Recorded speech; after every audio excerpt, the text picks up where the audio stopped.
Good morning. Welcome. You're watching the Short Ball Show live on YouTube. My name is David Lincoln, and we have a sell-off going on today. E-mini's down 57 currently. And the VIX up almost 3 points. VIX right around 2250 right now. So it's blown through the front month future, and it's almost blown through the second month future. However, the VIX term structure is holding in a contango shape. This, to me, indicates that the VIX futures, at least, are not super worried about this market move right now. We've seen another down move a couple days ago, but yeah, the term structure seems to be holding pretty steady right now. So I think that speaks to this possibly just being like a one-day thing for right now. Now, it could change, right? If we continue, if we're able to extend a sell-off over more than one day, then we could get a term structure which starts to look kind of like a smile, more of a smiley face and goes inverted. But right now, as I get out of the way, if you look at the term structure, yes, the spot is above the front month future and heading towards the second month. However, really, we haven't seen this front month future start to curve up yet. So really, the term structure is shaking off market activity right now. You know, I almost feel like doing a skit being one of these diamond hands guys, because the comments that are coming up on, let's see, why is that not showing? The comments that are coming up on like StockTwits and stuff now from these guys are just getting more and more ridiculous. It's like, you know, AMC getting squeezed. Oh, it's the big squeeze is on. It's like we have one event where GameStop got squeezed a couple times, and then everything now is a squeeze. And also, as AMC and VXX kind of, as GME and AMC have kind of started to fade and volume's gone down, they slowly have come back sort of into orbit. Every single day, if you say anything negative, you're like persona non grata, you're blocked, and people are proud of the fact that they block anyone that has a different opinion from them, which seems like the wrong way to do things. I like to have people who have a different opinion than me in my feed, because maybe they'll change my mind, which is a good thing. It can be a good thing to change your mind at times. So just very funny to look at some of the posts in StockTwits.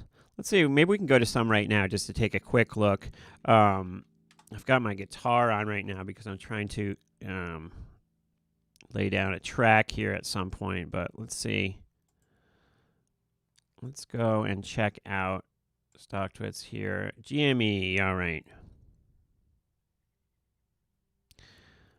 Buy Coinbase. I'm going all in GME and AMC. And, you know, every down move is a conspiracy by all these institutions against the world. GME, stronger than any stock on the whole list, HOLE, and more stable, to the moon. Sounds like a stable genius wrote that.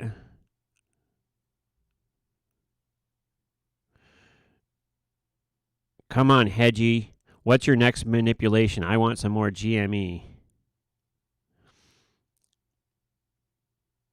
Funny, you can tell the bots are turned off. So everything, basically everything is a conspiracy, and everyone who's not on this doing the exact same as you is a manipulator, a bad person, somehow controlled by corporate media, or is basically like the evil other. GME is the sun. All other short stocks are planets. GME will lead us to victory.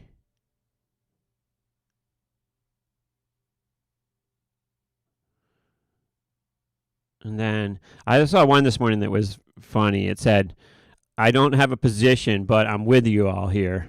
The guy was like, "I sold all my GME, but I believe in the stock, and it's going higher." It's like, if you don't have a position and you sold all your stock, it's hard to put too much into what you're saying. I feel GME is going to pop off tonight in after hours. They always squeeze before us. I mean, it's just the self-delusion out there, and just this. If we look at this GME, it's been going down for like a month now, right? Like pretty much it's just been trending lower, right? And this whole time, people come on every day, and anything negative you say, they're all blocking you, and it's like you can tell it's almost like this like childish, like not very intelligent insults, like you're gay, or you're the one thing I saw from some guy was said it's like a overweight woman with big breasts. It just doesn't work. And it's like, how can you pack misogyny, fat shaming, and all into the same spot? And this was some guy who he's following 0 people on StockTwits. It always bugs me when people aren't following anybody. It's like, no, I don't need to follow anybody because people should just follow me. I don't need to meet anybody. I don't need to learn anything new. I already know everything. So why do I need to follow anybody? That always cracks me up when people do that. So GME this morning was bid. When I woke up this morning, it was bid. It was like 146 bid. And then someone came in at one point and just smashed it down from 146 down to 136 in like 15 minutes. Or I'm sorry, down to like 139 in like 15 minutes. And now it's hanging out down like 3 as we sort of come into the open here. But yeah, that's where we are. I'm no genius. I'm still working to make back the money that I lost previously in GameStop. It's been helpful to me the last couple of days. I made some money back yesterday, and things will continue to go well for me if GameStop continues to go lower. But I am not profitable because of this. I am definitely negative on GameStop this year. So, not declaring myself some sort of genius here that I'm short. I've been short for months, and it's finally going back down a little bit, and the money's flowing back into my account that I previously had lost, which is great, but it's not profits. It's, cutting my losses. So that's kind of where I am. So I'm not, claiming any sort of moral high ground here. I just find it hilarious. People that are along this, what they write in the chat, and I have to believe that some of them actually think some of this stuff. Otherwise, they wouldn't be writing it all the time and defending it so strongly. Anyway, so that's kind of where we are. It's 9:16. In the Facebook group, there were people calling for for me to interview Michael Listman, so I think that's probably going to happen.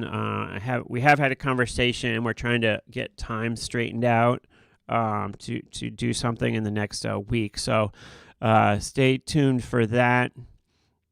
I got invited to go on Volatility Views last week, but I was feeling sick from the COVID thing still, so I didn't come on. But I hope to be on Volatility Views again very shortly.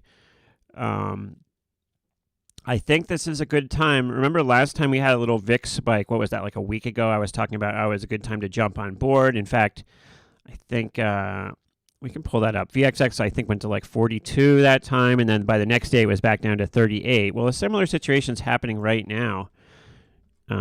If you look at the chart next to me, you can see this day right here, we went from 38 to 42, and then the very next day it was right back down. Well, look at this move here. Very similar, right? Now, certainly this sell-off could continue and volatility could go higher, but you can see the last few spikes, 1, 2, 3, have lasted less than 48 hours of the spike, right? So not necessarily a bad time to jump on selling a little bit of maybe VXX, some sort of spread, and look to just capture like 2 points or something.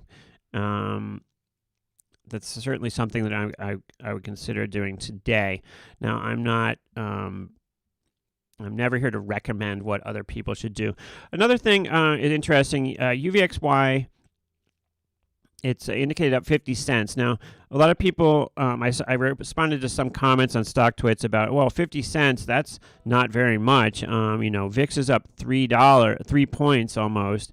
this thing should be up 1.5 times what the VIX is. So the way that actually ends up is that UVXY is not based on the VIX, it's based on VIX futures. And yes, if VIX futures are up, it's based on a combination of two VIX futures, an average. And if that average is up of those VIX futures, let's say that average of the VIX futures is up 10%, then UVXY should be up 15%. That's where the time, when you say we have a leverage of 1.5 times, right? A leverage factor of 1.5x, 1.5x. What that means is that if the futures that UVXY is composed of are up 10%, then, for example, then UVXY will be up 15%. If the futures that UVXY are composed of are up 20%, then in a single day, then UVXY should be up 30%, right? So in percentage terms, it will work out. People love to say this is being manipulated, and the only time it doesn't really add up exactly to that percent can be sometimes when the market closes at most stocks close at 4 o'clock, but VIX futures close at sometime after 4:15. It can be at 4:15. It can be a little bit past 4:15. It can be 4:30 sometimes. Whenever they close is when UVXY price officially gets marked. And sometimes the data feeds have that messed up because they just mark everything at 4 o'clock when everything closes. So sometimes you get a little tracking error day to day, but the end result is that the UVXY does correspond exactly to 1.5 times whatever the futures move every day. So that's explains that particular situation. I know there's some confusion about that. And, with UVXY at such a low price, remember, when something goes from $4 to $5, that doesn't sound like much point-wise, but as a percentage, it's a big percentage move, right? So certainly it's very hard to capture with options right now a lot of the movement in UVXY when it's down to $4, and that's why we would hope that they would reverse split it soon, and that's why I stick to things like VXX when trading options right now. So, but it doesn't mean that these relationships break down just because UVXY is at a low price, and it's certainly when people say, oh, it's being manipulated, this, that, and the other thing, it's based on a very specific formula that's traceable completely. And if it was somehow being manipulated, it would pop up on regulators' screens and everybody else's screens as being out of line, right? It's not like this is the Wild West out here or something. Yes, stuff in the history of the market has been manipulated, but it doesn't happen nearly as often as everybody likes to say it does.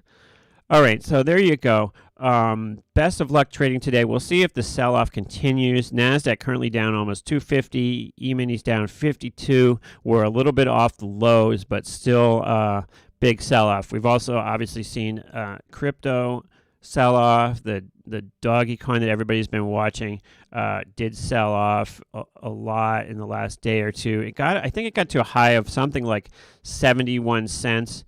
And now back down in the 40s. Let's see where we are.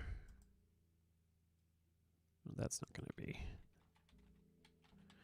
have to pull up I need to sign into I haven't signed into my Coinbase in a little bit. 48, so basically 49 cents doggy coin right now. Off the highs of a couple days ago, around 70 cents. It's hilarious because somebody at the resort that I work at, who I never really talk about stocks with, came out of the woodwork and was saying, I'm investing in crypto. I'm going to buy doggy coin. And of course, to me, you can tell a top when somebody who's never talked about the markets before comes in and says they're going to buy something. And indeed, as soon as he said that, that was the top at 70 cents on doggy coin. So, or at least the top so far. So we'll see what happens moving forward. Anyway, let's just check very briefly in with you. And hey, Christina, what's going on? What is the turning point you close your positions? I have some calls in the EV sector for May 21st, all down. I don't have a specific turning point in when I close out of bad positions. It kind of goes on a case-by-case basis for me. I know some people do have like specific conditions as to when they will open or close positions, but for me, it really just depends on the position. But you know, if stuff's going against, there's nothing wrong with getting out of it and moving on. Take your losses and move on. I don't like to go down with the ship. You know, if you could cut things as soon as they started going down, that would be wonderful. Not everybody can do that. The one thing that I can say to that is just if you can help it, don't like, if stuff's going against you, don't double down. You know, people do that a lot, and that is, it's really a bad thing to do. You know, they say, oh, well, I lost, but if I double my money here, then I'm lowering my cost basis. That's true if it comes back, but if it doesn't come back, you're just digging yourself a deeper hole, and that can lead to disaster. Let's see. I'm just going to look at the other comments here really quick here before I let you go. And someone else says, I don't post enough. That's true. I do not post enough. You know, I go through phases, really. Stephen Burrell, I don't post enough. That's very true. I go through phases. Sometimes I'm very active, and sometimes I'm not active at all. It just kind of depends on what's going on right now. And I've been on this kind of like GME kick for a while now, as opposed to just straight up VIX products.